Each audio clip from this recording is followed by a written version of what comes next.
You are watching the WD Broadcasting Network, your home for racing highlights, iRacing broadcast, commentary, and more. But here comes Jeremiah Woods. He wants to win in the Street Stock Showdown. He's hungry to get up to the front. If you are a fan of short track racing, the WD Broadcasting Network is your home for racing content in real life and on the sim.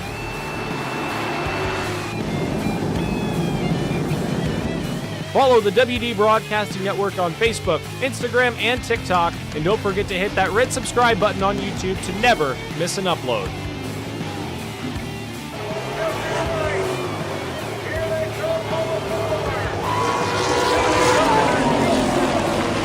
Top spot away, Terzak once again into the back bumper. Thanks for watching. Enjoy the show.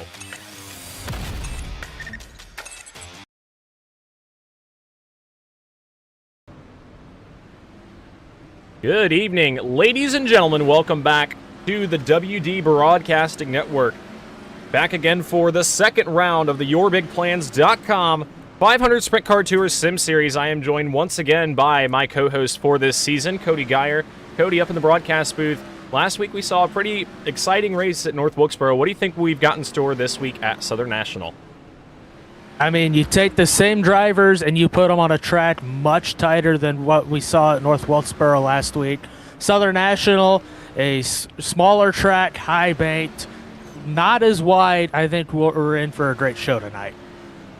Yeah, for sure. And we're going to take a quick jump up into the WD Broadcasting Network broadcast booth, the 500 Sprint Car Tour Sim Series. We got a broadcast booth now, Cody. I guess my hat's kind of out of frame there. We'll get that up in the camera there, but how does it feel to be back? I mean, 500 Sprint Car Tour this week when we go to Toledo on Sunday, so it kind of carries over into the weekend. It's going to be a pretty fun show. We've got about 9 minutes left in before qualifying. Who are your top picks to see at the top of the board?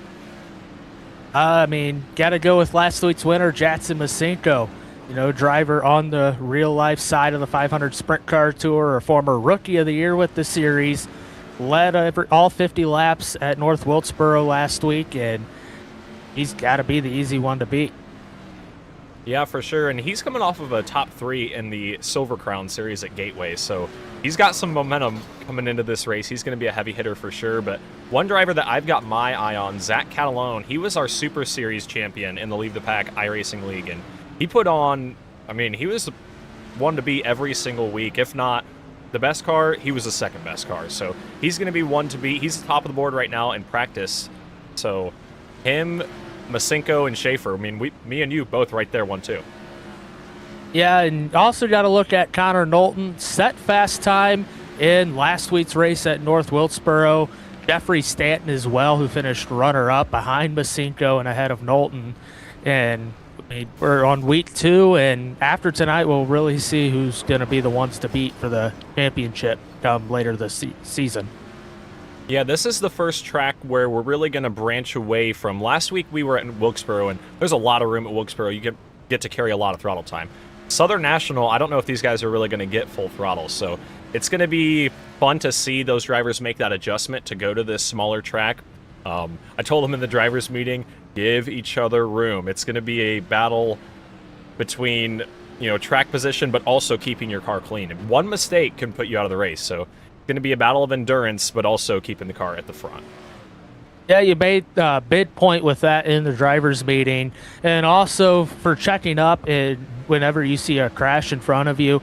Last week, we saw quite a bit of that where somebody will get into the wall and wreck, and then you'll get guys 4, 5, 6 cars back who see that and go, ooh, spots, and they end up in the wreck too, along with a bunch of innocent bystanders. So going to be interesting to see. Not as much room tonight at Southern National, so hopefully we can play nice and have a good race. Yeah, for sure. And like you said, free spots, it's a notorious thing on iRacing. We call it ARCA braking. We don't want any of that here in the 500 Sprint Car Tour Sim Series. Well, let's head trackside, Cody, and see some of the drivers in tonight's field. We're going to take a look at the full practice standings up on the left side of our screen. Man, Zach Catalone right there. We'll get the lap time so we're kind of able to see. Man, another close field, all the way back to 27th place, just over half a second. Yeah, and it's same song, different dances last week. just over 2/10 between first and last, and we had over 30 cars. The cutoff spot was decided by 1/1000th of a second between Gavin Gardner and Zach Evans. So qualifying's going to be important once again, and I expect another very tight field. Yeah, for sure. It's going to be very close, and even closer this week, because last week we took 24 cars through from qualifying. This week at Southern National, we're only going to take 20. So you're going to have to be just a little bit better, especially if you're one of the cars, maybe floating on the bubble, that 18th, 19th place spot. You're going to have to lay down a heater to ensure the best starting spot possible and to ensure your spot in the A main. And like we saw last week, track position is everything. Especially when you come here, there's not as much room. I would be sure the winner tonight's going to come from the first 3 or 4 rows, and beyond that, you have your work cut out for you. Yeah, for sure. Starting, I'd say even outside of the top 10 is really going to be hard to drive that car back to the front. We're going to have to see qualifying. Even you're given 4 laps, but even in 4 laps, it's hard to lay down a heater. We're going to go on board with Noah Longyear, one of our friends from the Great Lakes Super Sprints. He's repping the 500 Sprint Car Tour Sim Series car. We'll see what he's feeling before this race. A little bit of wheel spin before he went into the corner right there.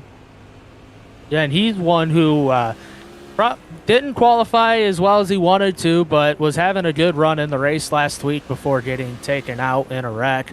So he'll be looking to improve on that tonight here at Southern National. And there's part of a team standings here with the 500 Sprint Car Tour Sim Series. And he and last week's winner, Jackson Masinko, teaming up under the Brad Hayes Racing banner. And Jackson Masinko giving him a big shout out in the post-race interview.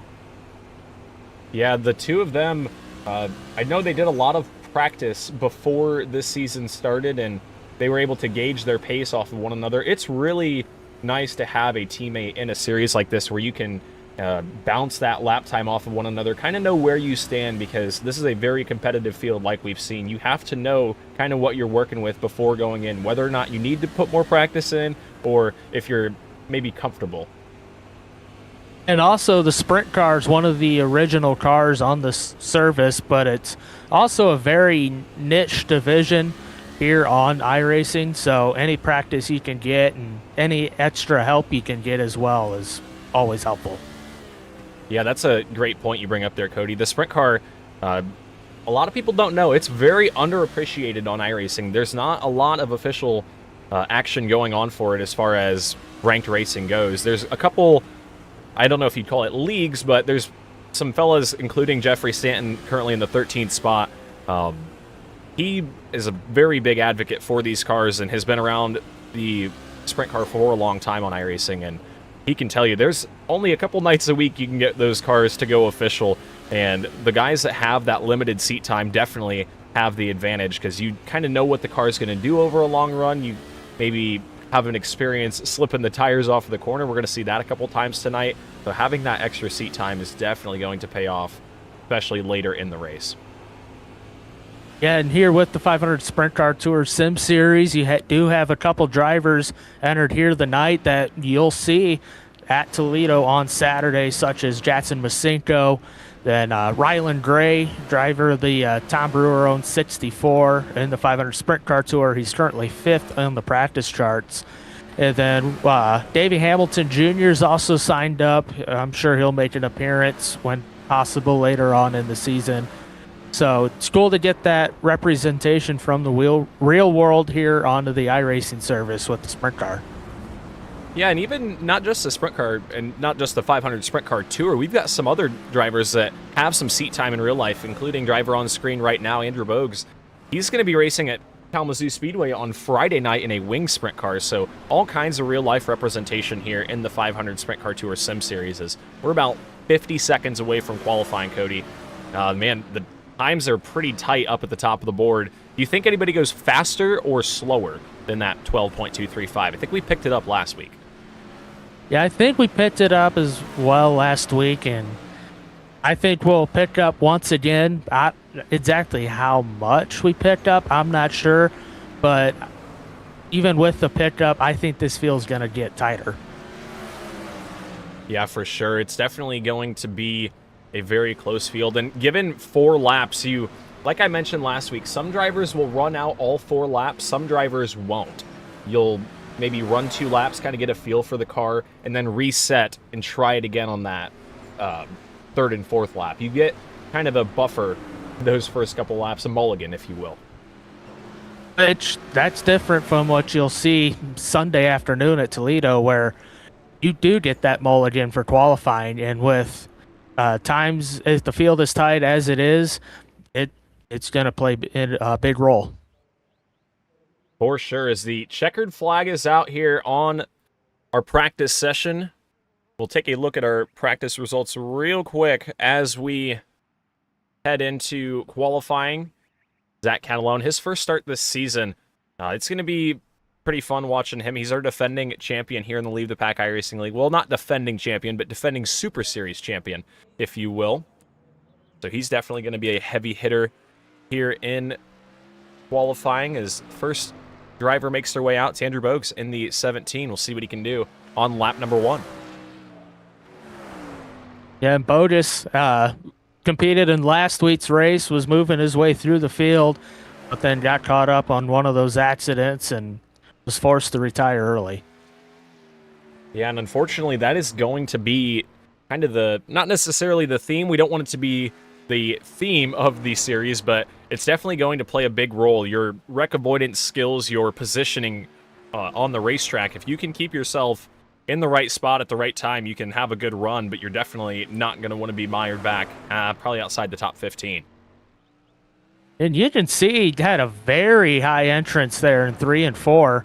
He goes back to that second groove in 1 and 2. So seeing his run, I'm interested to see as he goes back to the bottom in 3 and 4 how wide this track gets in the corners. See if any drivers can make the top side work.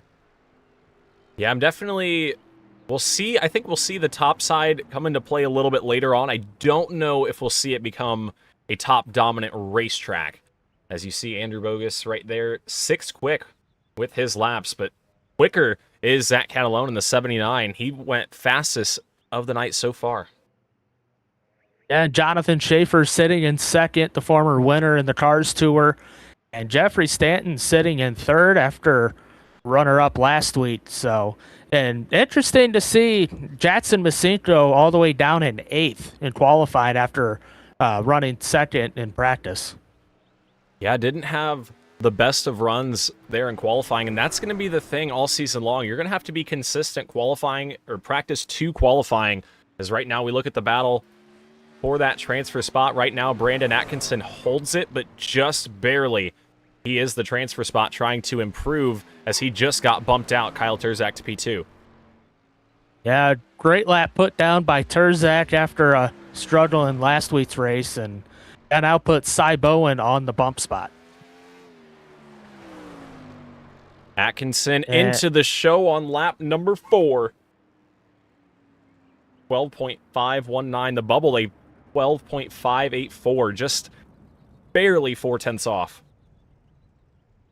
Yeah, once again, it's another tight field, and as drivers finish up qualifying, and not only do you want to get into that top 20, you want to start as close to the front as possible, as you see Zach Murphy make his time as he crosses the start-finish line.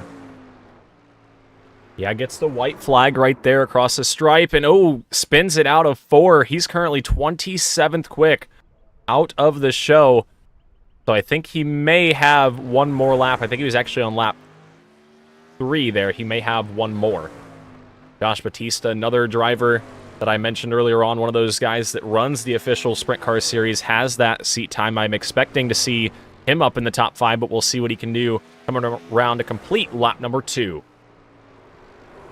Yeah, 14th quick on lap number 2 as he gets sideways out of 2, and he'll spin out on the backstretch, so he'll reset and give it yet another shot. But Batista in the top 10 in practice currently finds himself 14th.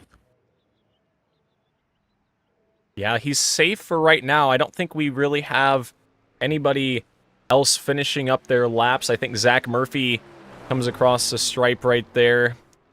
He has already finished with his laps. Gavin Gardner has entered the session, but I don't know if he's going to get a lap time in. Your 8 drivers that are qualified that have not made the show right now: Alex Orions, Anthony Woodhull, Cy Bowen, Randy Caldwell, Noah Allison, Brad Carpenter, Jaden Russell, and Zach Murphy. They're going to have 20 laps. Cody, do you think that's enough time if you're one of the drivers that is way back in the pack? Can you drive up and can you maybe make it into the show?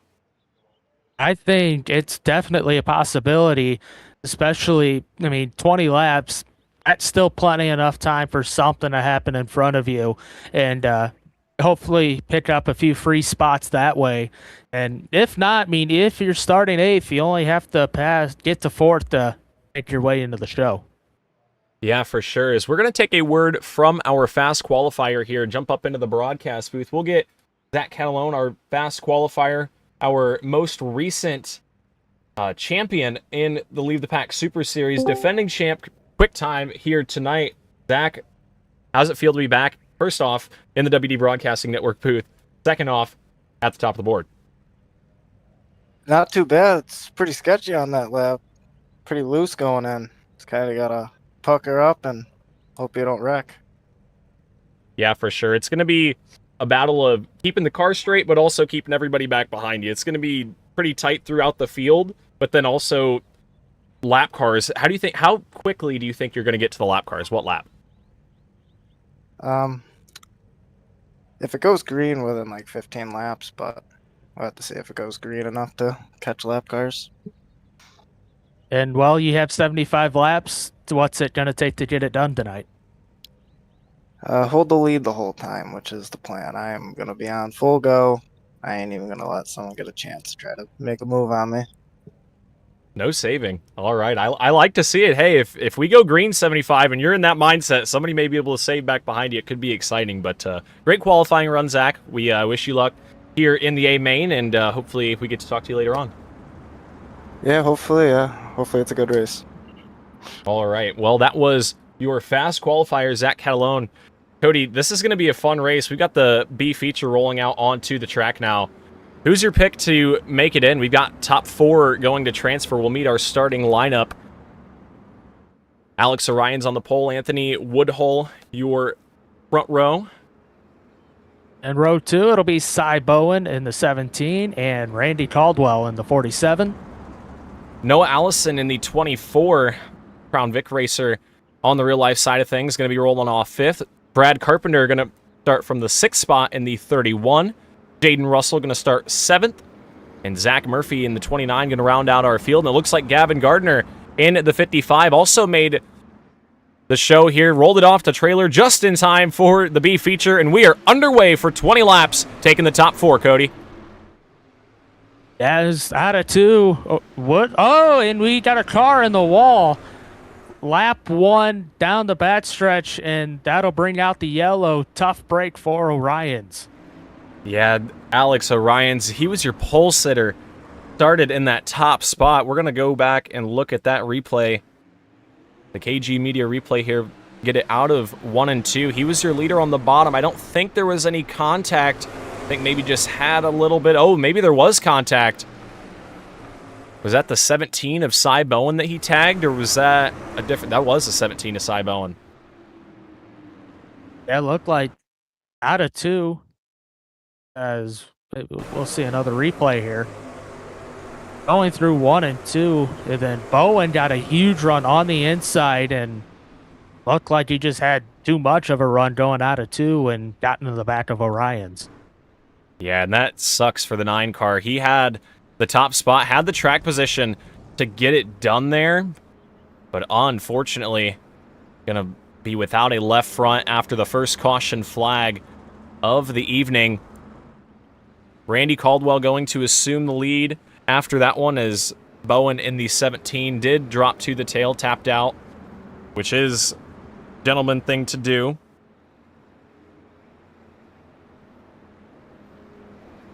As now Caldwell will assume the lead, or make that Woodhull rather, And then that'll also move Noah Allison and Jaden Russell into that top 4. Currently sitting good. A transfer into tonight's 75-lap main event. And also, Gavin Gardner up to 6. He was last week's hard charger after being the last car to qualify in on time. Yeah, he started 24th, went up to the 8th spot. We'll see if he can make it into tonight's show. If he can make it into tonight's show, he's going to be one to watch as we're back underway. 15 laps in the B feature. Your top 4 transfer right now, Noah Allison in the 3rd spot, has a gap to that final transfer spot, which is Jaden Russell in the number 0 machine. Russell holds that spot right now, but he's got Carpenter back behind, starting to close maybe. And just ahead of him, Allison looking to the outside of Caldwell for the 2nd spot. As they go down the backstretch, Allison maybe trying to find out what that outside's going to do for him in the 75-lap main event. But Caldwell continuing to hold him off. Yeah, he opened up the gap right there, and one of the things I've picked up on in my experience in the sprint car on iRacing, when you make a mistake, you make a mistake. It's not going to only affect you for that corner, it's going to affect you for, laps down the road. So you have to be very smooth and precise as we see a battle for the 5th spot, that final spot behind the transfer position. Zach Murphy gets by Brad Carpenter, going to try to bring Cy Bowen with him on the inside.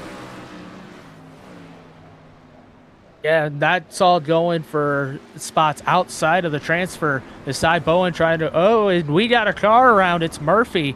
And that's going to bring out the yellow just as Cy Bowen is trying to take over the 5th spot and potentially set himself up for a move to get into the top 4. Yeah, that was right outside of the transfer position. I think Murphy may have tagged the wall down the back straightaway, and I think everybody kind of just spun trying to avoid. Let's watch that back one more time. See a little bobble on the exit, and then Murphy tags a wall. Carpenter down into the inside wall, avoiding his left front. Pretty heavily damaged.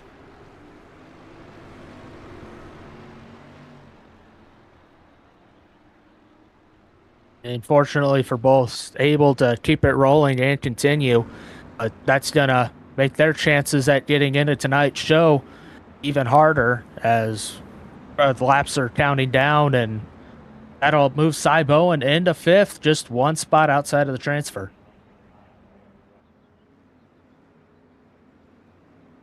Yeah, the light's off on the iRacing.com pace car. We're going to send him back green this time. Right now, Jaden Russell holds that final spot, but he's got Cy Bowen and Gavin Gardner hot on his tail. This time by 5 laps to go. 5 to go for Anthony Woodhull trying to make it in to tonight's A feature, along with 3 other lucky competitors. And Woodhull with a great jump on that restart is Bowen to the inside of Russell for the final transfer spot. Russell holds him off at the line, but Bowen still on the inside, not going away. Oh, a little contact there. Russell up the racetrack, and he goes around out of 4. I don't know if we'll see the caution flag, but Bowen takes that final transfer spot, but he's not secure yet. He's got Gavin Gardner and Zach Murphy right there hot on his tail. And Gardner all over Bowen after hard charger last week. Gardner just needing one more spot. Bowen trying to hold on for everything he can as Allison and Caldwell battled just before him on the final lap. Yeah, white flag is out. Final time here. What can Gavin Gardner do in the 55? He got a little bit loose off of that final corner. Anthony Woodhull is going to be your winner. And final transfer spot going to go to Cy Bowen in the 17.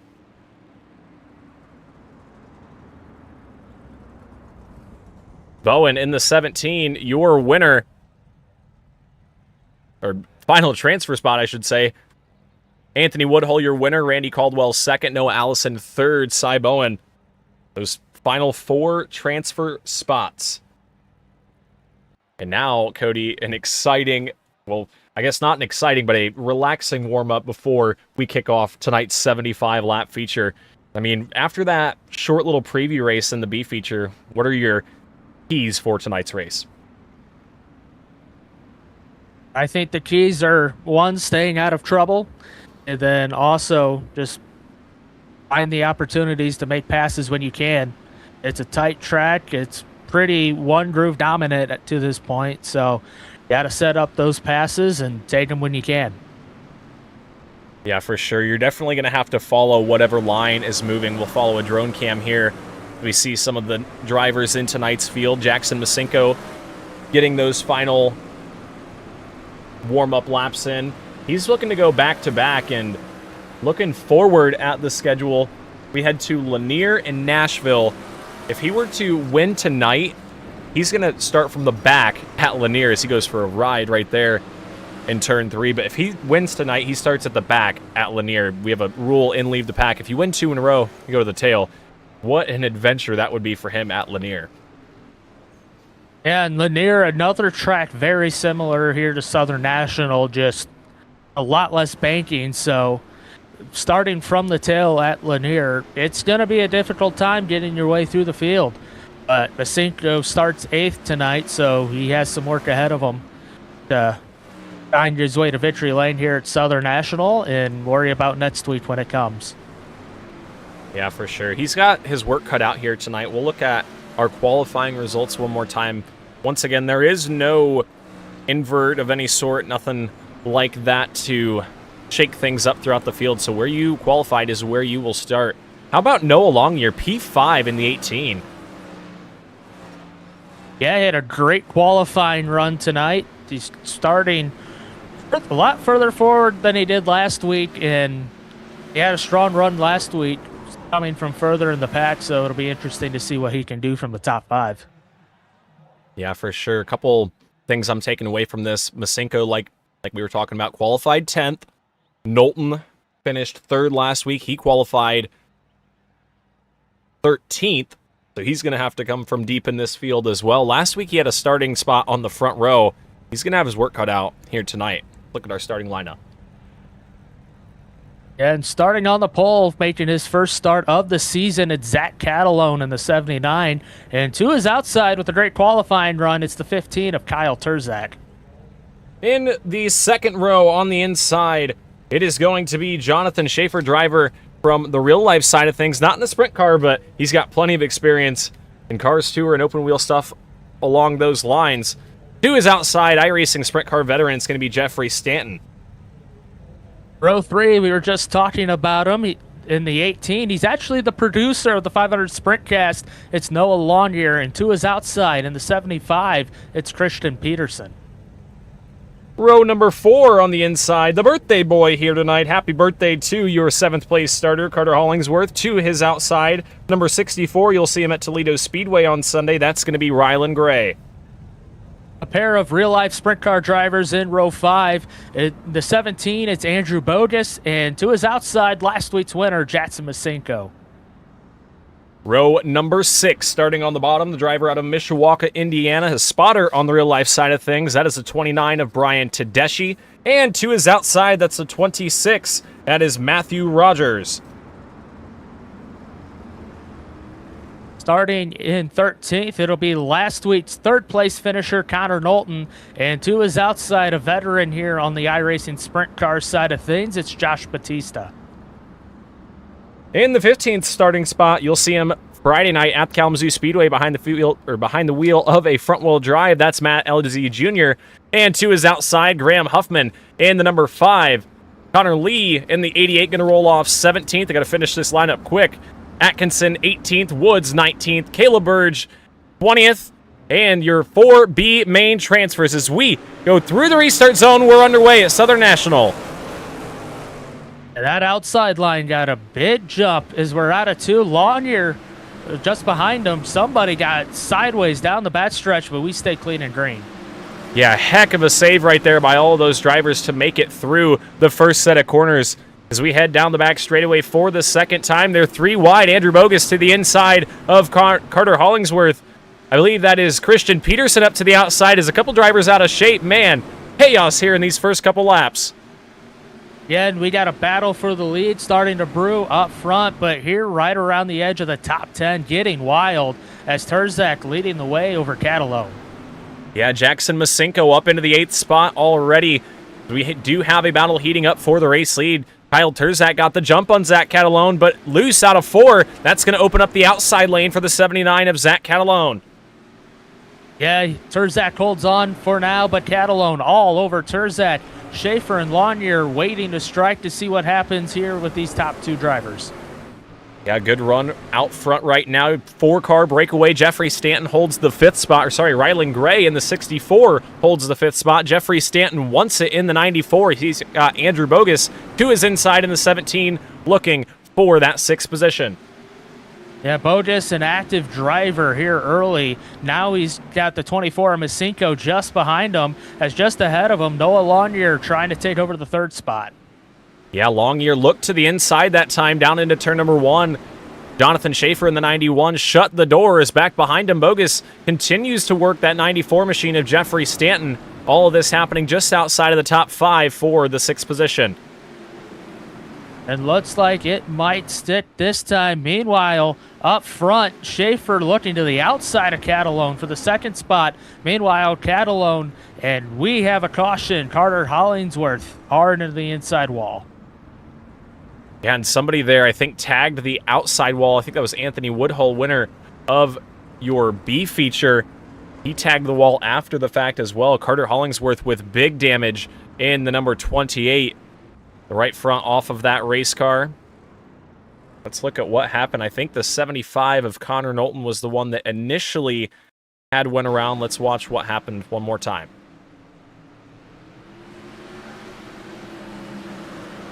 Oh, and it looked like Matthew Rogers in the 26 got loose right up in front of him. Nowhere for Hollingsworth to go. Good job by everybody else to avoid. But tough break for Knowlton, who finished on the podium last week. And Carter Hollingsworth, who was looking for a good run after finishing 19th last week. Yeah, and Hollingsworth, one who drove his way through the field last week. And, of course, as you said during driver intros, the birthday boy. But missing a wheel, they're riding on the inside. He's in for a tough time tonight. Yeah, the right front back on that race car, but going to lose some laps here. We are working lap number 12. Don't believe caution laps are counting here tonight. We'll keep an eye on that as we progress. But Terzak out to the front early on. He's got Zach Catalone right there on his back bumper, though, in the 79. Yeah, what a wild start to this race all throughout the field. Catalone with multiple opportunities to try to get by Terzak, but that 15 still been able to hold on. But even while Catalone's been trying to take the lead, he's had Schaefer and Lanier all over him. Yeah, and this is where things get interesting. The first restart of the night, we're single file through the box in 3 and 4, and back underway we go into turn number 1. Half of the field still coming to the green, so they're going to get to lap traffic pretty quickly here as Rylan Gray looks to the inside of Noah Longyear for 4th. Yeah, Gray makes it stick out of 4s. We're side by side, 2 rows deep. Gray will take the spot. Noah up the hill. He saves it for the meantime, and there he goes up and over on the backstretch. Yeah, tough break for the 18. There was contact going through 1 and 2. It looked like he wheel hopped the right rear of Gray's 64, and then I think it was a recovery game after that. He was having a good run up inside of the top 5, and that track position has expired. And Gray got a good jump on the restart and was able to get around Lanier as we go to the KG Media replay. And looks like got a tap from Bogus, and from there he was just trying to hold on, and unfortunately for him it ends with a wild ride. Yeah, he was able to get it back on his wheels, so that does save him some time towing. I know that's not the positive that he wants to take away from it at this moment, but he is able to get that car repaired. We'll see how much damage he does have and see if it's going to put him out of this race. We'll get one more look at that, try and get it a little bit earlier ahead, or I guess on board with the 18. Rewind our KG Media replay. And there's that wheel hop And then right there got a little loose. And when everybody's full throttle behind you, it's just so hard for everybody to get checked up. And you can see Jeremiah Woods also involved. I think that's Matthew Rogers as well. So a big one right there. We'll get ready to send them back green. Pace car's off. Yeah, Turzak will lead the field through turn 4 as we're back to green. And he'll did a good jump on Catalone into 1 as we'll stay single file throughout most of the field. Yeah, not too many moves early on to start that one. A couple moves later on, a little bit further back in the pack. Noah Allison underneath Gavin Gardner.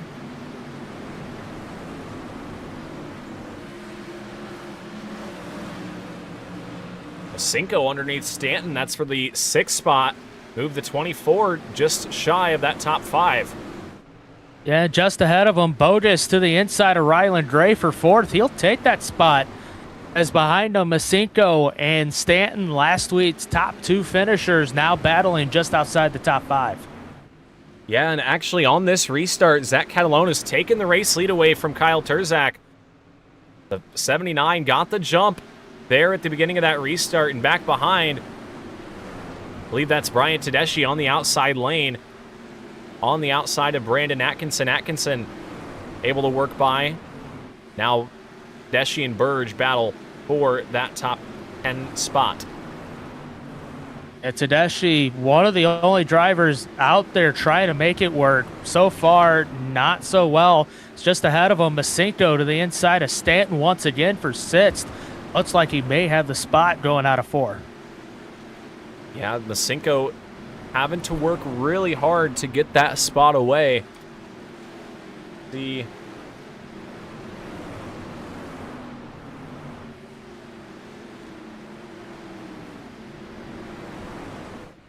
Masinko finally does get by the 94 of Stanton, but Stanton not done looking.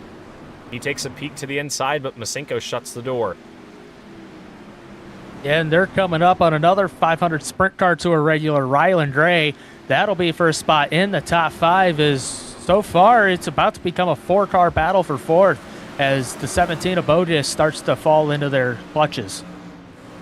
Yeah, as we look back to the front, Zach Catalone holds a nearly 1 second advantage over the 15 of Kyle Turzak, but up in front of him, he's starting to get some lap cars into his vision. We'll see if they creep up closer and closer as the laps go on. We look a little bit further back. This is the battle for 10th. That's how far back 10th is right now. Josh Batista hangs on to that spot. Gavin Gardner in the 55 trying to work his way forward. He wants it. Yeah, and Gardner, a late entry into tonight's show, got his way into the field and was hard charger last week at North Wilkesboro's, trying to do it again here tonight, and so far he's putting on a show. Yeah, he made the field by accident. We were initially only supposed to take 24 cars, and he did not make the 24-car transfer spot. Luckily caught a break somewhere in the iRacing administration system. They were saying, I guess he didn't get too much practice. We'll let him run. There is a 28-car field here. So Gardner working his way up. He's in the top 10. What a drive from the 55. Yeah, already into the top 10. We're just over a third of the way through this race.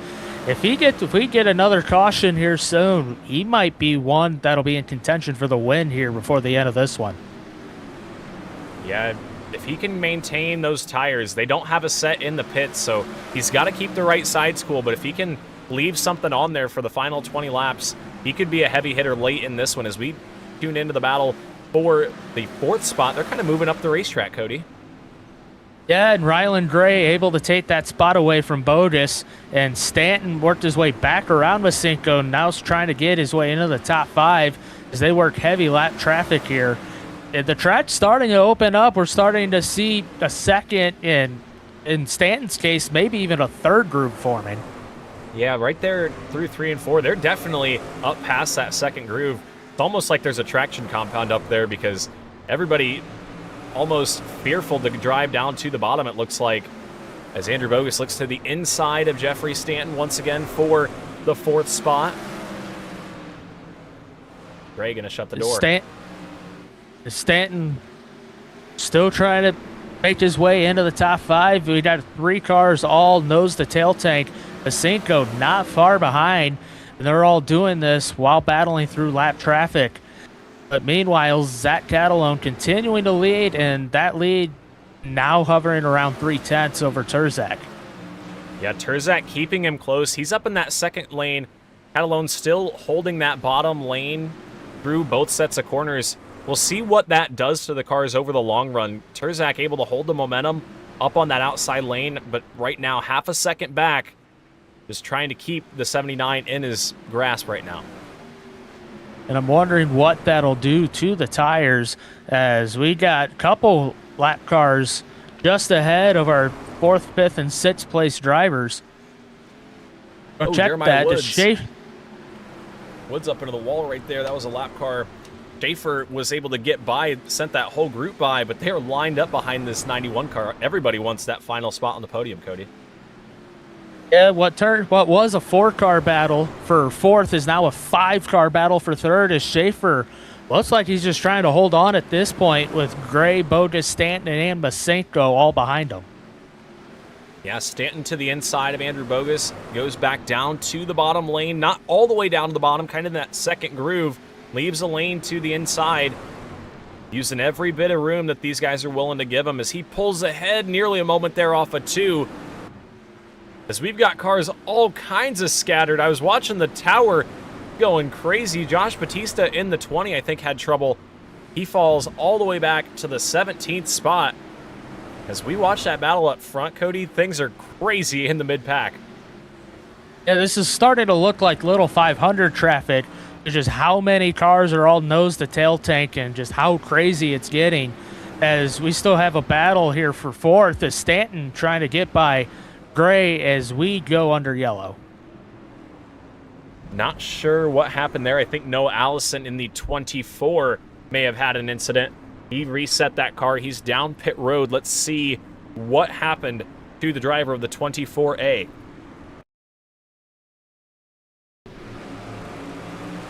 Go to the drone camera here. Right in front of Josh Batista, goes up the racetrack there, and he's just about 3 wide and gets just a little bit loose. Cy Bowen in the 17 also grabs a piece there. He's able to continue on. And that's really all it takes with these cars. They're so finicky as it is, and especially when you get into traffic like that. And so you look at the replay here once again, in that 3rd groove, and just lost it out of 4, and unfortunately for Cy Bowen, he was also collected. Yeah, Bowen continues on, but let's see. There's a couple cars on pit road, I think, coming to maybe get some damage. Gavin Gardner down pit road in the 55. Let's see what that's about.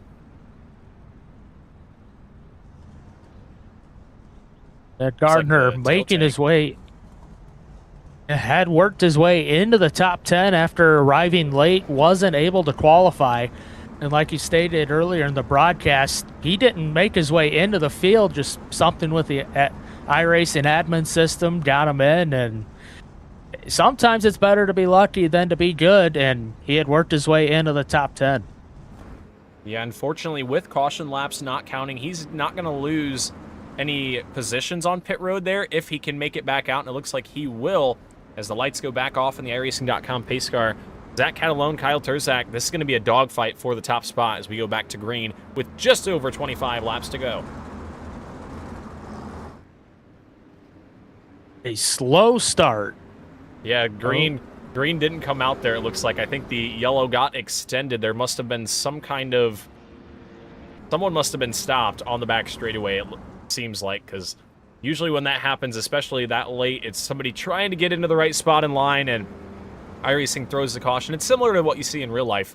The timing and scoring does not like what they're seeing, and they're going to try it again right here. Better lineup this time is a good jump from Terzak. He's going to be right there on the back bumper of Zach Catalone in turn number 1.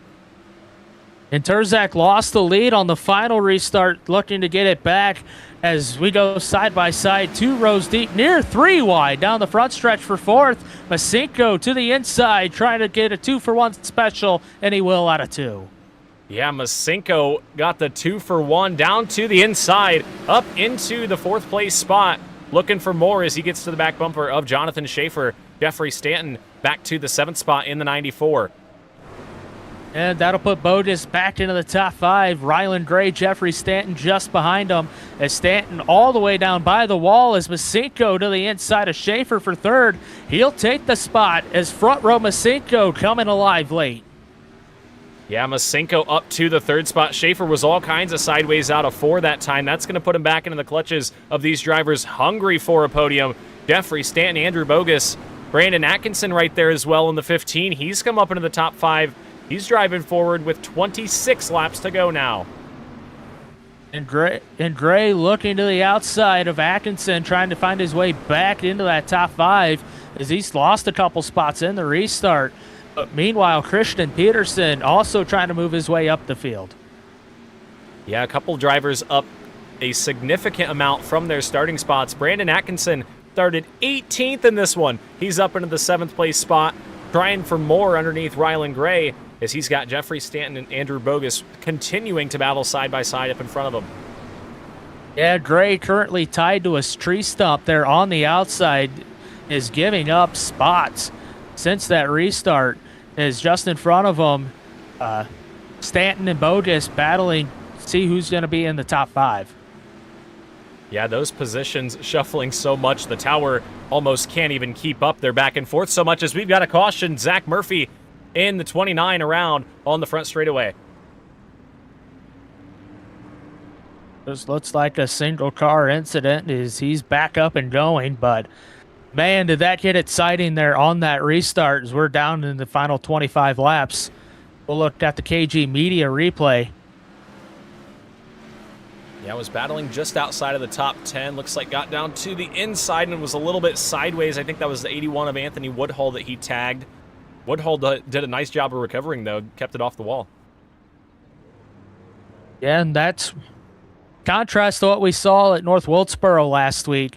But yeah, we got 2 cars getting together, but they were both able to hit it around, keep it going, and a 2-car wreck didn't turn into an 8-car wreck. Yeah, we've done a really good job tonight compared to last week, limiting the slowdown time. I mean, we've had a couple cautions, but that would be silly to want a caution-free race at Southern National in the sprint car. I just don't think that would happen. But we've done a really good job tonight putting on some good racing. We've seen some awesome battling up at the front, and I think we're going to see some more as Jackson Masinko is going to be hungry for 2 in a row. He's there in 3rd. Yeah, Masinko started 10th, up to 3rd now. It's going to be interesting to see what he's been able to save with those tires. But Catalone and Terzak been top 2 the entire race, and they've put on some great battles following restarts, and coming down to the finish here, I expect nothing different. Yeah, for certain. We're going to be inside of 25 laps to go. We're just out 25 laps to go, I do believe, as the pace car pulls off. Catalone, Terzak, Masinko, your top 3 as they go through the restart zone. Green flag is back out, and we have like 18 laps to go.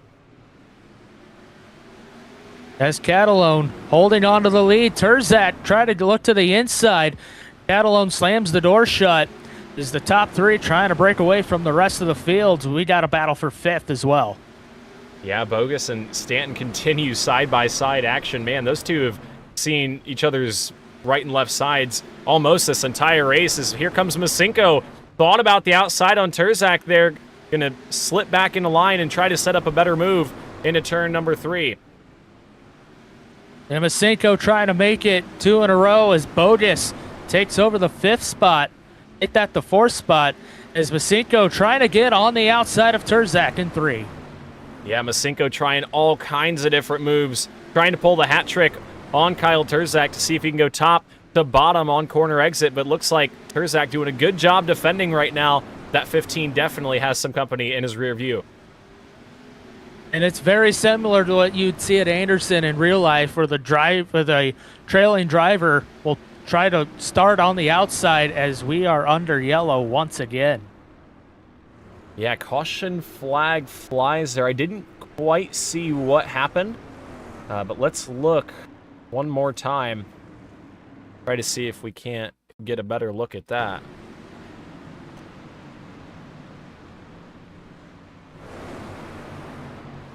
Saw Zach Murphy in the 29 maybe having trouble. There was a bit of a dive to the inside from Gavin Gardner, and there it was. Yeah, that move right there had Murphy out of shape. And around goes the 29. Man, Murphy's kind of been put through the ringer tonight. He was involved in an accident in the heat race as well, or last chance qualifier, I should say. Yeah, you'll have that in big time auto racing, but looks like he's still going. He'll take a visit down to pit road and see what he can salvage for tonight's race. Yeah, we've still got, looks like, well, caution laps are kind of messed up caution laps are messed up while the field's on pit road and whatnot, but I think we still have 16 cars on the lead lap. Does that sound about right? As the timing and scoring all kinds of confused with the caution laps not counting and having to have cars on pit road. It'll reset itself once we get back going. But Catalone, Terzak, and Masinko going to bring us to the green. What do you think, Cody? Can either Terzak or Masinko get around the 79, or is it going to be follow the leader from here? Well, if the pass isn't made on the first 2 laps following a restart, I think it'll be follow the leader. But we'll find out as we're back to green. Yeah, green flag back out. Terzak with another good start right behind the number 79 of Zach Catalone. But now Masinko right there on the back bumper. No, Masinko gets loose and into the side of Andrew Bogus. And caution flag back out. Masinko in the 24 got loose. And Andrew Bogus had nowhere to go on the exit of 4. We're going to watch it back one more time.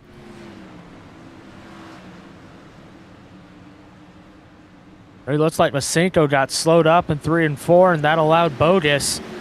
May have been a little contact at first out of 4 that snowballed into that. I was thinking that as well. Initially, I thought the 24 kind of maybe had a little bobble off the corner, but actually I think that bobble, like you said, Cody, may have started from contact. Let's try and get a better view. We'll go to the drone camera here. Bogus had a big run through 3 and 4, got into the tail tank of Masinko. First they kept going, then they made contact again, and unfortunately for Bogus, that he got out with the worst of it. Yeah, you could see the car did not rotate when he turned down, or when he tried to turn down into turns 1 and 2. So the 17 gonna have to bring it pit side and face some kind of repair. And Masinko had a big challenge there. He had a handful of wheel too. That's not an easy save in these sprint cars. We've seen them all night long. They're finicky. They're not exactly planted on corner exit. And especially this late into the race and all the movement he's done through the field. So he probably doesn't have all that much tire left, so surprised to see he was able to save that and keep on going. Yes, we will see what happens in these final 10 or so laps. We come back to the green. Across the stripe they go. 13 laps remain here at Southern National. Catalone leads them through 1 and 2, but Terzak is right there. Terzak, big run to the outside. What can the 15T do?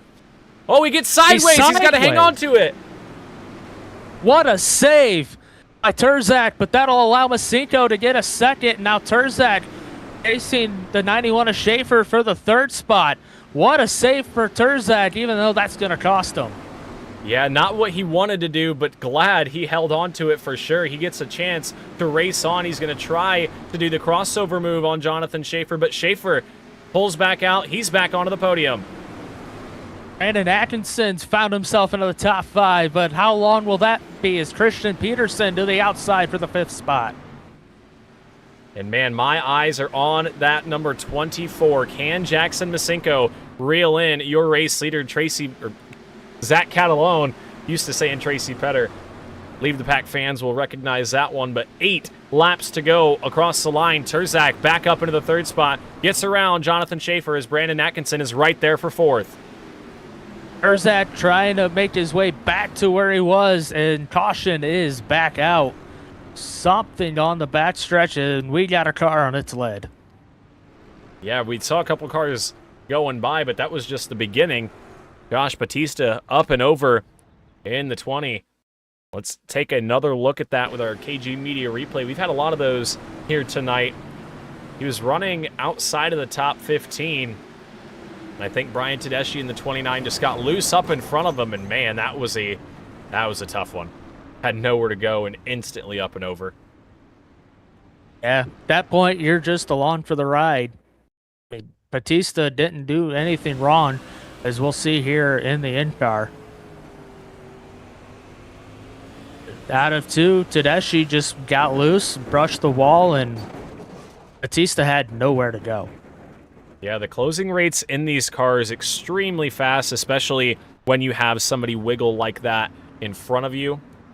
Not a lot you can do when you're committed to the throttle and trying to keep your car in the right direction up off the corner. But that'll set us up for another restart. I think it's going to be 7 laps to go, somewhere in that margin. I think we were at 8 just before, as somebody's motor has expired. I don't know if the broadcast was able to hear that one in the background. Somebody's motor done for the night. As we get the 1-to-go signal, it's Catalone, Masinko, Terzak. Can Masinko get the job done? We'll find out momentarily. As Catalone leads them at a snail's pace through 3 and 4. Out of 4, we're back to green. And Catalone with a great restart, but Masinko pulling to his tail tank down the backstretch. Yeah, Masinko didn't get the best restart, but fired out of a cannon out of turns 1 and 2, and he's right there on the back bumper. 6 laps to go in battle for the top spot. Masinko trying to go 2 in a row. He is all over the tail tank of that 79. Catalone with that defensive line in the corners on the inside. Masinko following him around with 5 laps to go as Terzak trying to make it a 3-car battle for the win, but he gets into the wall on the backstretch, but we keep going. Here comes Masinko to the inside. He looked underneath out of 4. Battle for the lead. They're side by side. Masinko in the 24 to the inside. Battles with Zach Catalone. 3 laps to go this time. Catalone able to pull the gap on the front straightaway. He'll clear as they come back this time. Popsicle sticks going to be up in the air. Time is running out for Masinko. Masinko trying to get back to his tail tank. Terzak just behind him trying to make the outside work. But a great run into the corner for Catalone. But Masinko strong on corner exit, and caution is out. Caution flag flies. Matt Elsie Jr. stopped on the inside of turns 1 and 2. Looked like he had a bit of a wild ride there. Man, that was about to be a thriller, I was thinking. Masinko may have had one more shot at him. Let's see what happened to the number 27 of Elsie.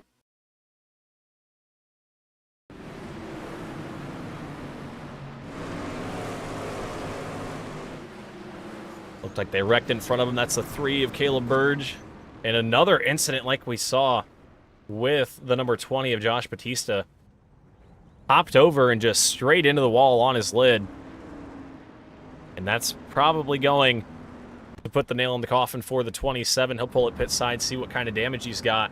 What do you think, Cody? We'll have an attempt at a green-white checkered. It will be a 2-lap shootout. Do you think Masinko can get it wound up in time, or Catalone have this one?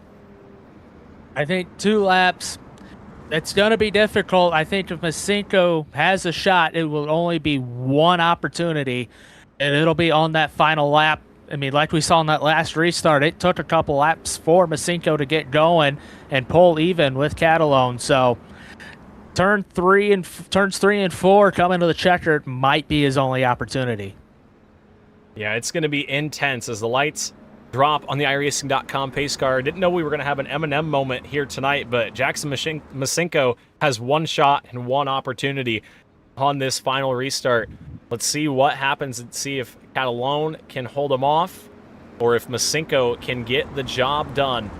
Through turns 3 and 4, the pace car is off. We'll bring him at a steady pace through the restart zone.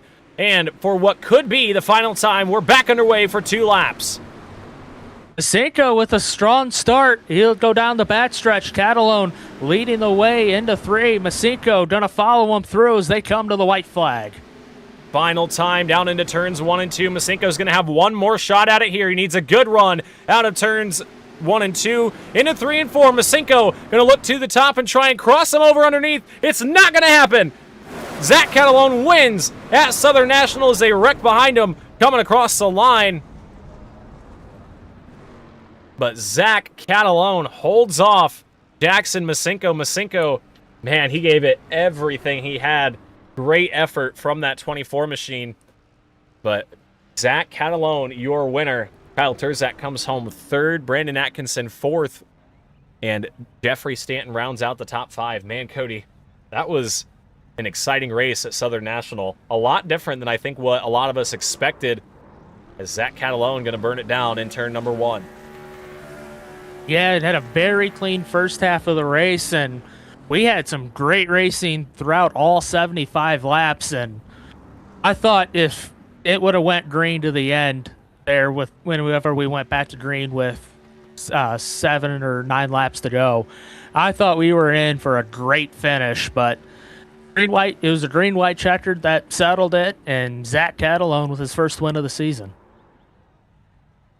Yeah, good race from the 79. He started pole, but man, he did not have this one in the bag from the get-go. He had to work his tail off all race long, and he didn't lead every lap, but he led the most important one, and that is going to go into the history books. Let's quickly jump up to our broadcast booth and grab a word from our top 3 finishers and cap things off here tonight. Whew, I need a breather after that. And also, I guess need to reload. There we go. Cody's camera didn't go on there for a minute. First time trying out the broadcast booth. We literally got this hooked up, I think, an hour before the stream. I think it worked all right. So yeah, let's talk to... Sorry, Cody, I didn't mean to cut you off. But we'll talk to our top 3 finishers. We're going to start with Kyle Terzak. Terzak is an experienced iRacer, and he put on a show here tonight battling in that 3rd position. Let's see if we can get him up into the broadcast booth. Kyle Terzak, P3 here tonight. How we feeling? All right. I feel like we definitely had something for Zach there at the end of all those cautions, but we had to delay green when the pace car went in, so Schaefer went because he was, obviously, the pace car's off, we're about to go in the restart zone, but once he hit me, it screwed up his front end, and then it gave me rear damage, and I had no real grip after that. I was all over the place, so... but it's all right. Definitely after last week, I kind of realized that was a sign for me that I had to do some practice this time. I haven't ran this car in a while. It's been like a year, so glad I can come back and get some practice and be competitive. So overall, it was a great night. Good points night. Just need that a little bit more. Yeah, it was a good points night for you, like you mentioned. A good recovery from last week. I think you were in the last chance qualifier last week and didn't have the best of runs, so I think that was the night. Much better turnaround here at Southern National. What was the battle like at the front of the field? You knew that you had to battle hard and every spot mattered, but some of those moments were kind of chaotic. How did you, keep it in one piece? You had a great save out of 4. How did you do that and keep it in the right direction?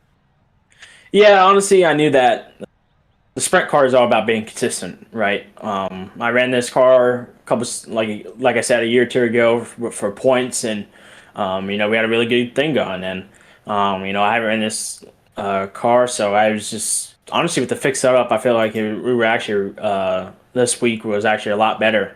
But yeah, you just have to wheel these things. There isn't really a tire at all. You just got to drive the crap out of them, which I love. So.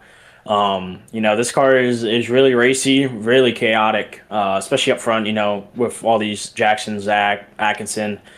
Jeffrey. They know how to drive. So you just got to be very, very careful around people. But once you get the right group of guys, it's an amazing race. And what has the adjustment been like coming back to the sprint car compared to some of the other cars that you race here on the service? The sprint car is one of a kind. I mean, you don't even go full throttle. I wasn't full throttle once tonight. So Yeah, I didn't think they would be. well, no. Coming to the line, it was a couple times, but unlike real life, this car has no rear grip, and like the super late model and whatnot, they don't. I mean, they have grip, but I mean, you can still get loose and whatnot. But the sprint car is. I mean, it hasn't had an update since it first came out, so this is it, and this car, as soon as you get on throttle, you better pray you don't spin tires because it's gonna end your night pretty quickly. Yeah, I almost did end your night pretty quickly up off of turn number 4. You did a good job of hanging on to that race car, and a good job all night keeping that car up in the top 5 and ended up on the podium. Who do you have to thank for a podium here in week number 2? Yeah, I want to thank you guys for putting this on. I want to thank Arcade Step Shop for everything you do on the open side. I want to thank Precision Motorsports, Rylan Gray, and Jonathan Schaefer, all those guys over there. I want to thank Hot Shot Photography, Turzak Racing on Facebook, Corey Buddy Raps, Matthew Designs for real life stuff, and Misfit Productions for real life stuff, and everybody's watching back at home. All right, well, congratulations to you, Kyle, on P3 here tonight. Hopefully we can talk to you a couple more times later on the season. Thanks, guys. All right, Cody, now to talk to maybe the most exciting man of the evening. We're going to see him Sunday in the 500 Sprint Car Tour at Toledo, but tonight we saw him here at the Southern National Motorsports Park. Jackson Masinko just about went 2 in a row, but it's a great night in points for you. How do you feel after second place? Good and a little frustrated because I think the race actually really played into my hand. I definitely didn't have the long run speed that Zach had. I don't think anybody had the speed that he had. He was clear of the field, but I was able to apply just enough pressure on him on the restarts that I think he slipped up a couple times. It's just so hard to pass on the bottom here and really get that power down. And once you spin the tires once, the right rear just overheats and it even gets harder and harder. So I had one chance at him, was hoping I could get another one, but I didn't get the greatest of restarts on that last one. But yeah, seeing Stanton is, having those guys, Stanton, Knowlton, and a couple of those guys behind me that were close in points after Wilkesboro is pretty nice. Gives me, quite a bit of comfort after this race. Yeah, for sure. You get a little bit of a cushion going into some of these earlier races in the season. Cody, we're going to see Jackson on Sunday. Do you think there's any translation? I mean, what do you think he's going to be expecting? I'll leave that one to Jackson. Just what's the biggest difference between the sprint car here on iRacing and the Brad Hayes Racing number 24 that you'll pilot Sunday at Toledo? Well, outside of the obvious being the track, it's just in the in iRacing, the car is very difficult. I think at times more difficult because you can't feel the vibrations underneath you when you're actually inside the real race car from when the tires are sliding and when you're going to have to catch the car. You kind of just have to do it almost off instinct in this, and really a lot of discipline on the throttle. So the cars themselves, they do handle very similarly, but it is very tricky in the game just to get the power down. And in real life, I think that's a little bit easier, but I'm looking forward to Toledo. I think we've gotten a lot better there in our last couple of years, and I'm looking forward to going to that track and hopefully putting that BHR 24 on the top stop of the podium. And you also competed in the Silver Crown race at Gateway yesterday. Finished third, your best career result in Silver Crown. I'm just wondering, how does it feel going into the corners at 180 miles an hour there? Yeah, we had a great run there. Brad, Tony Fox, and Dustin Fox, the guys on the crew, they did a fantastic job because we had quite a few gremlins to work out in practice, but that track is going down the straightaways. It really doesn't feel like you're going all that fast.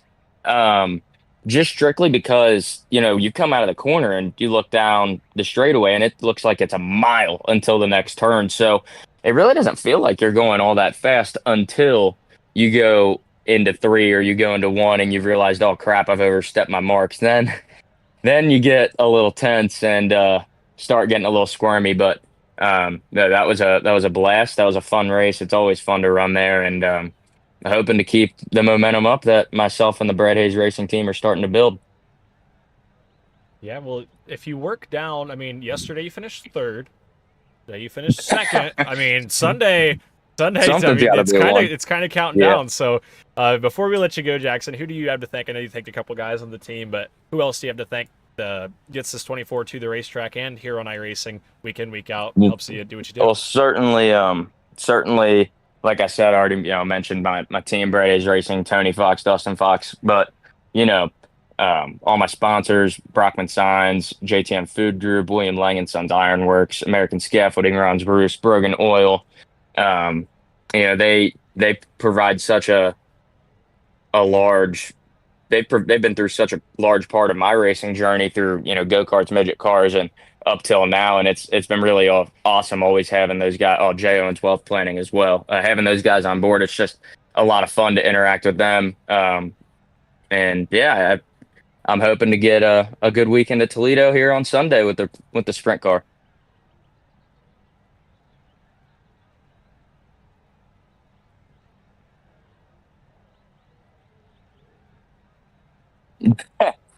Yeah.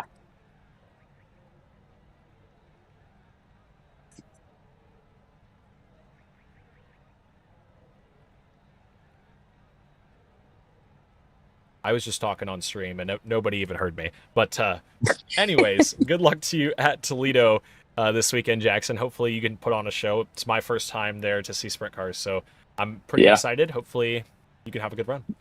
Should be thank you. Should be a good show. We always get, especially passing when we get into lap cars there, we always get pretty dicey because it's a pretty multi-groove racetrack. Like you'll see a lot of guys, the leader usually is stone on the bottom, not moving, and then you got a lot of guys searching behind them. So it should be a great race, and looking forward to it. And hope you come see us in the pits. You better not just stay outside the track. I'll promise I'll be back there. I'll drop a sticker in. We'll get some things going on. But one more time, congrats on P2 here tonight, and we wish you luck this weekend. Yep. Thank you guys. Have a great night. You too. Jackson Masenko, Cody. Always fun to talk to him up in the booth. He's quite a character. We've gotten to talk to him in the drivers' meeting here and there, a couple of practice races. It's been a lot of fun. I'm looking forward to Toledo now. I think a little bit more. 3-2-1 sounds pretty logical in my eyes. I don't know why it wouldn't work this weekend. So we'll have to find out Sunday. Yeah, and he's looking for his first career yourbigplans.com 500 Sprint Car Tour win. And I think he had a good run at Toledo last year, and he's been fast to start this year, so it'll be interesting to see how Sunday plays out. Yeah, he's definitely got the momentum in his back pocket. But let's talk to our winner here tonight. We'll get him up in the booth real quick. It is his first victory since, I think, the season finale in the Leave the Pack Super Series. First victory here on the WD Broadcasting Network. Up in the broadcast booth, Zach Catalone, our winner. You got a copy? Yes, I do. All right, Zach. It's been a while since I've talked to you up here in the booth. I think last time I talked to you, I was calling you Tracy Petter. I called you that a couple times here tonight, so I apologize in advance before you watch the stream back. But, man, that 79 machine was fast here tonight, but you didn't have it easy. They put some pressure on from behind. Oh, it was not easy. As you could see, I was a grandpa off the first start and just got completely dusted. So that ruined my plan right from the jump. Really loose out there. You had to be so careful on entry. I puckered up every time going into one. I probably almost wrecked it about like 10 times. Hey, almost doesn't count. I mean, you kept it in the right direction. There was a couple moments, but it looked like the 79 machine was pretty stable. Like you said, on that restart, or on the initial start, it's hard to go on the green, especially here at Southern National. comes out pretty early, but you also aren't expecting it still, even though you know it's coming out early. So you did a good job recovering, not letting that little ruffle in your plan affect the rest of your evening, and you ultimately got up to the lead pretty. I don't know if it was the second restart or the third restart, one of those restarts after you took the lead back. What did you think when you saw Masenko to your inside? Do you think, oh, this could be it, or do you think you had him on the top? I couldn't believe I made the mistake and missed the bottom and 3 and 4 to give him the run. So I kind of thought the race was over for me. Didn't realize the top had that much. And I just kind of, once again, we used the same word, puckered up and just hammered it down and hope I could clear him. I did, thank God. He's pretty quick. He came on at the end. Now, watching from the broadcast booth, it seemed like the track, as the race went on, the track groove got higher. Just what was the idea going to the outside group when it was coming in? I felt like there was like, on that one long run, it was probably in for like 10 laps. I think I seen Terzak reeling me in. So I went up there for like 3 or 4 laps. I didn't really like it. I really liked being glued to the bottom. I felt that was the best line the whole race, and feel like somebody could really go on the outside and get a huge run on me as long as I hit the bottom correctly and have a good exit. And this being your first start of the 500 Sprint Car Tour Sim Series season, when else did we see you? Hopefully every single event. It's just tough with work. If I'm not here, it's purely because of that. I plan to try to make every race I can.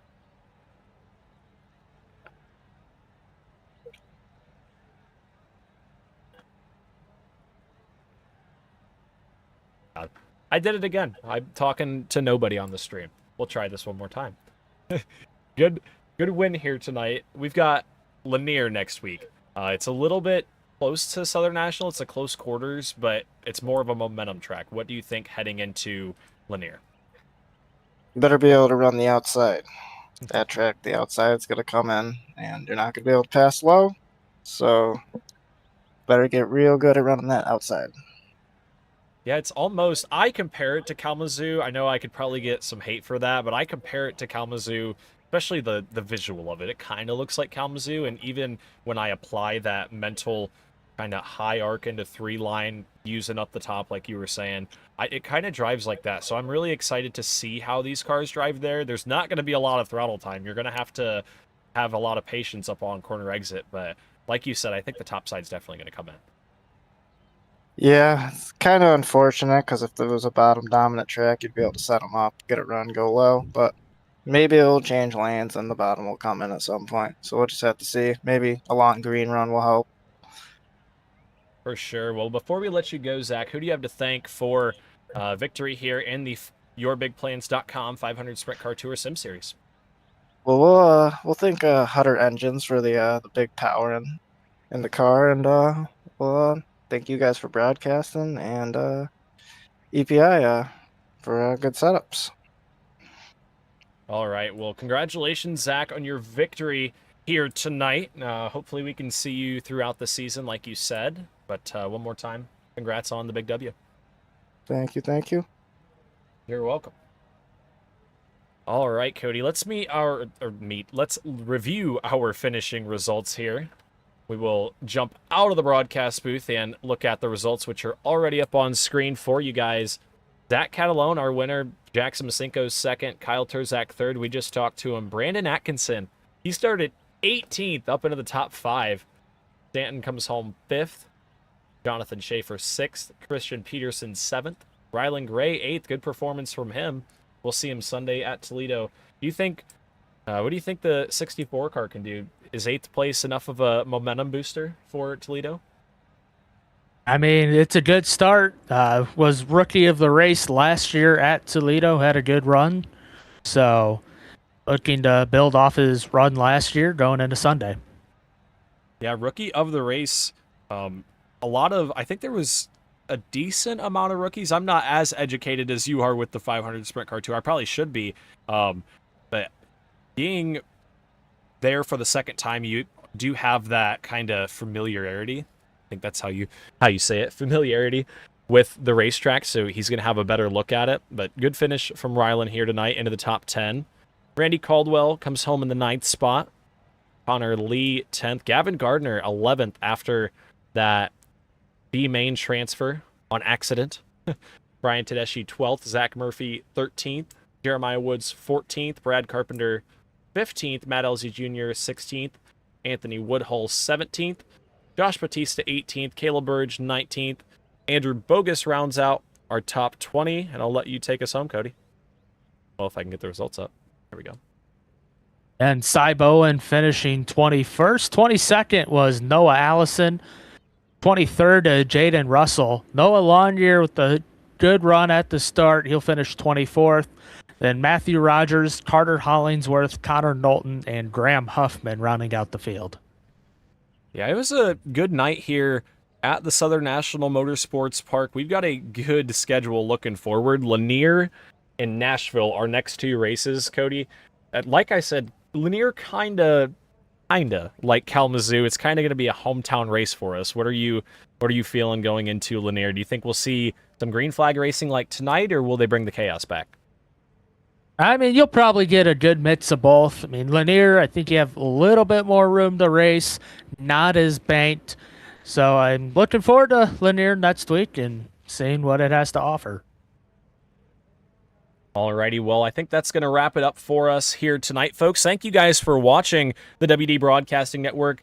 If you guys are free on Sunday, come out to the Toledo Speedway and see the YourBigPlans.com 500 Sprint Car Tour.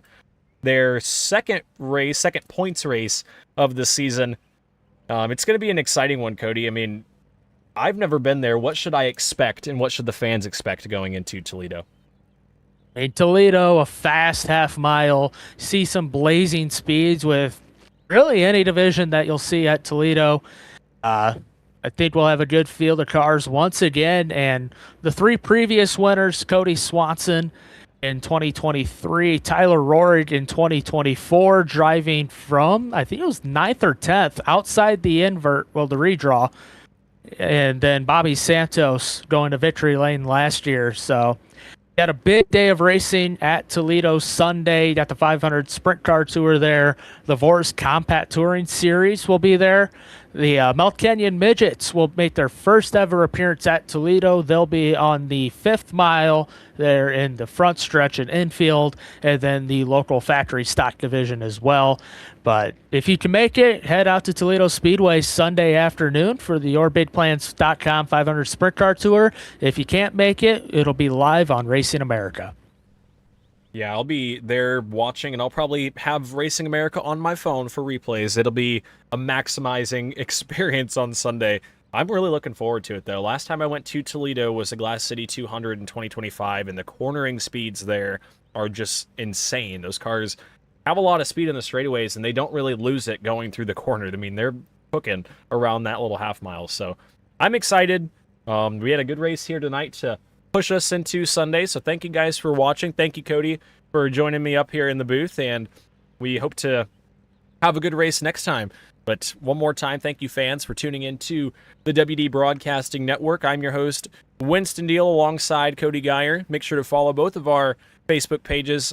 They're both linked in the description below. Hit that red subscribe button for more iRacing and real-life content. We'll see you guys at Toledo on Sunday. Peace out.